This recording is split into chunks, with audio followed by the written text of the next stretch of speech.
Psygnosis were a game development studio and a publishing company which started in the mid-80s. They eventually ended up developing the Wipeout games for the PlayStation, and they were bought up by Sony in the mid-90s. They changed their name to Studio Liverpool then, but while they were called Psygnosis, they created what are my favourite video game covers of all time. When I was a kid, I had an Amiga 500. It had half a megabyte of RAM. We paid $100 to upgrade it to a full 1 megabyte of RAM.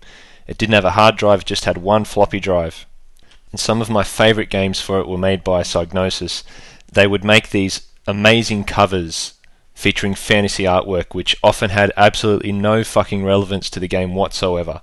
But they looked beautiful, and it made them even more... It made them mysterious. It was almost like this surreal experience, seeing the game in the shop and buying it and taking it home. All in a time when you didn't have the internet, half the time you didn't know what the game was, had probably never heard of it. You'd walk into a shop with your mum, and half the time you'd pick something based just on the artwork alone. And it was especially in those situations where Psygnosis had an advantage over the competition. Their logo and box artwork, and in fact their whole visual identity, was created by Roger Dean, who was an excellent fantasy artist. And quite a few of his artworks appear on covers. Some of them were used by, had been used in the 70s by bands and as book covers, and they were just slapped on boxes for these games. But they just look gorgeous, and they're so stylish, and I just love them. I eventually plan to collect every single Psygnosis game. They actually ended up publishing quite a few classics like Lemmings. It was designed by DMA, but Psygnosis published it. One of their earlier games that I actually played was called Deep Space, and I could not figure this game out whatsoever, but I played it a lot. As a child, it made no sense to me. Even looking at the screenshots right now, it still appears to be pretty confusing.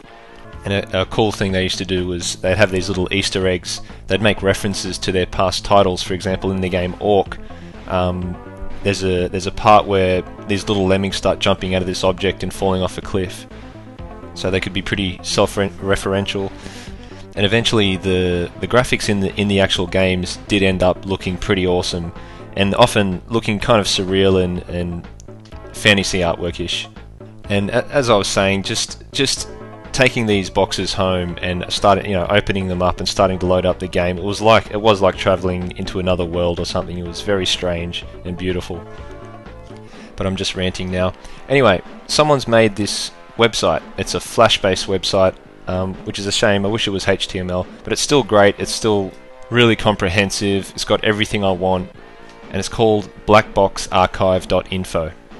So if you're interested in these games, you're interested in the company or the box artwork, go check this site out. It's a lot of fun, and it actually helped me find a couple of games that I forgot about or forgot the name of.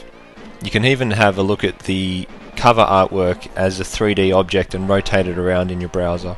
There's music from the games, screenshots, copies of the blurb from the back of the boxes. It's awesome. I love it. Go check it out.